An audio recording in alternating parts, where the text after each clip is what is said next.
We're taking a look at the Ares AM-013, better known as not the Honey Badger, in this episode of the Gear Guide. So I'd be lying if I didn't say I was super excited about getting a hold of probably one of my favorite AR builds in the world in this gun. It's based on the AAC Honey Badger, but they don't call it the Honey Badger. This is actually the Ares AM-013 in their Amoeba lineup. Now, if you guys aren't familiar with their Amoeba lineup, it's their new kind of mid to high tier gun with a blend of polymer bodies, but intelligent trigger systems under the hood that allow you to have features that usually you only get in top tier airsoft guns. So let's get right to it and look at the externals of the AM-013 before we get to the inside. So with the AM-013, you actually get 4 different variations of this. They're kind of in that AM family. There are 2 that are this with dark earth like you have here and black with the longer outer rail, and then another set of 2 in dark earth and black with a shorter metal outer rail, but with all the other features the same, including this stock. So starting at the front, you have this integrated suppressor inside the rail system. Now the suppressor itself is molded to the barrel, or it's glued on, so you're not gonna be able to take this suppressor off. It's actually one piece as part of the barrel, but that's no big deal. It still looks awesome, and I don't see why you'd want to change it anyway. Moving on across the front, of course, you do have this metal rail with all the different attachment points, so you can move the included rail pieces around. Now, I wish they did give you a few more rail pieces. They only give you 1 small one and 1 long one on the bottom, so it does limit what you can do about adding accessories to the side, considering the one here on the top is going to be reserved for the flip-up sights, and that only leaves you a space for this bottom one here to move around if you want to add accessories. But no worries, they also give you a pair of hand stops in the trusted Honey Badger style fashion, where I do like this because the way they have it set up, if you're playing CQB and you're not running a vertical foregrip, this will prevent you from accidentally running your hands to the end of the barrel and shooting your hand, which we all know is extremely painful. Moving on down, we're actually going to take a look at these sights, and you know, the flip-up front rear sights, they're kind of a very familiar style. They're the Troy style sights, and I did like them. Unfortunately, when you get to the back sight, the aperture here is not adjustable. You can't flip it over, so you're only stuck with the really small aperture, and I really wanted to have a little bit bigger aperture considering this is a personal defense weapon, and I'd rather have that CQB hole, the larger hole, rather than trying to look through a tiny precision optic sight to make those fine-tuned shots. It's really not a big deal. You can always drill it out, make it a little bigger, or swap these sights out, but just one of those minor little touches that I wish they would have changed on these plastic flip-up sights. Now, of course, we all know the rail is metal, but the rest of the body is polymer, with the exception of this top rail here on the back portion of the upper receiver. So you're not gonna have any issues adding optics and having them kind of bend the polymer. And they really did a good job reinforcing the areas that really needed it with those metal components, while still keeping this really unique and cool design of the receiver polymer to keep the whole overall weight down. But don't let it fool you. This is a really nice polymer. I did not have any trouble at all, like with the build and the quality, and actually running this at a Milsim game. I actually ran this at Operation Ironclad, American Milsim's game,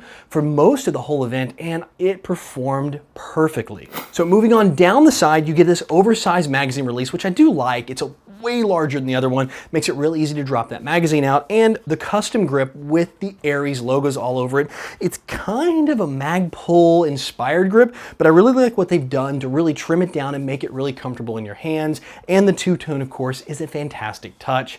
And then, of course, the back. This is what makes this gun so freaking cool. I love this stock, that PDW kind of MP5-ish type stock on it. 2 buttons here on the side, you press them together, and it is spring-loaded, so it pops out a little bit. Pull it to the end, and you've got a fully extended stock. Now, it does only go to 1 length, but it's not a big deal. The actual length to pull on the stock is nice, especially for CQB. I didn't feel like it was too far out, like some guns can be, especially like, for example, the MP7. It seems like you're holding it a little too far away from your body. This one, they did a good job of setting that length correctly, so you don't feel like your gun's way a mile ahead of you when you're playing CQB. The stock itself, the rails are metal themselves, and they recess inside of this back area, which is where your battery goes. Now, inside here is a very tight fit, and you're gonna have to probably order a custom battery to fit in this stock area if that's what you guys are wanting to do. So it's real simple. You pop it, you squeeze these, pop it off, and you can get right inside.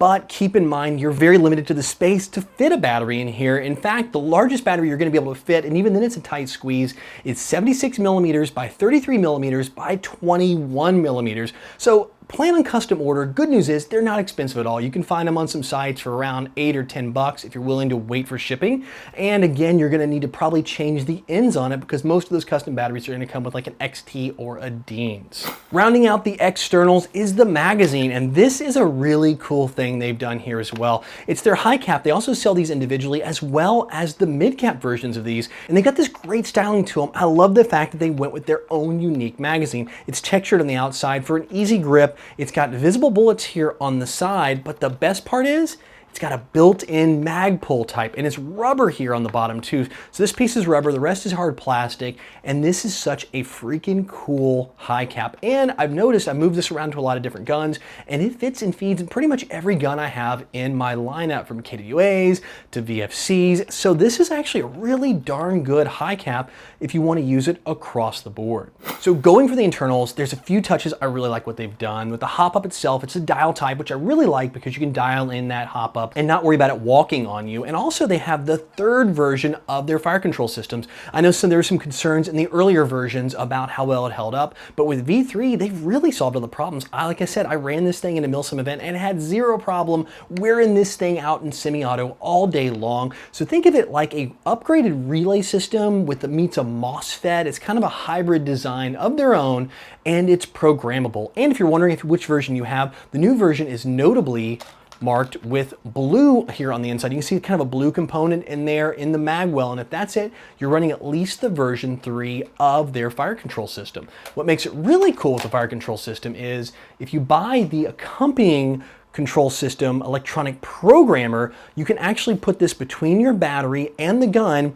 and set your gun for, let's say, full auto lockout, so it only does semi and save, 3-round burst, or you can set it for full auto, which is really cool. And I think it even has like a safe burst and full auto mode. Also, you can set it for the version of the battery you're running in here, so it'll actually watch those cells and cut the gun off if you're gonna over discharge your LiPo battery, which is a great touch so you don't actually ruin that battery and cause any damage to your gun or the battery itself. So taking this thing out to the chrono, I saw a respectable 388 on average FPS. In fact, it floated up into the low 390s at points. So this is gonna be perfect for your outdoor gun. But fear not, if it is a little hot for your indoor field, just like all the other Ares guns out there, you have that quick adjustable spring. So a couple parts off here, pop the mech box out, you don't have to break the mech box down altogether, and you can swap that spring out for something with a little less oomph. Also, on our 11-1 LiPo, was a 20C discharge, we were seeing 18.5 rounds a second, which is still awesome. I love that rate of fire. It's not overly so to where you're really blazing and you have the fear of overshooting somebody, but if you're playing indoors and you play a lot of full auto, taking advantage of the high cap that's included, it's a great rate of fire to keep it balanced out on that LiPo battery. Accuracy was also really good. I had no trouble hitting my targets out there in the field. All the opponents were scattering and scurrying, and I was laying down some really great semi-auto fire. Again, I loved it. It performed so well, and usually it's hard to get a small CQB gun like this to perform very well when you're playing at a large Milsim op in a mount facility where a lot of the battles happen building to building and they aren't that much room clearing involved. But again, the Honey Badger is kind of the Swiss Army knife of the kind of the PDW lineup, and it really held up well.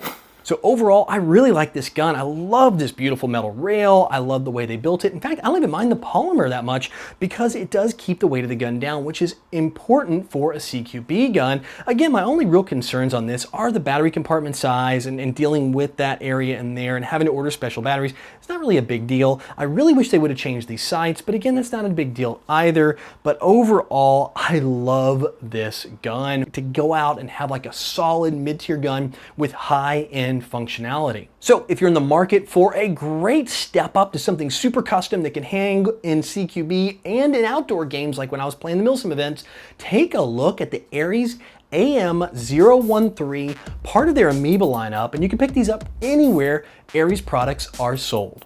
So guys, what do you think of the AM-013, not the Honey Badger gun? I love it. I think it's the coolest looking gun, and it definitely turns a lot of heads out there on the battlefield. Plus, it performs just as good as it looks. So let me know what your thoughts are about this gun down there in the comments section below.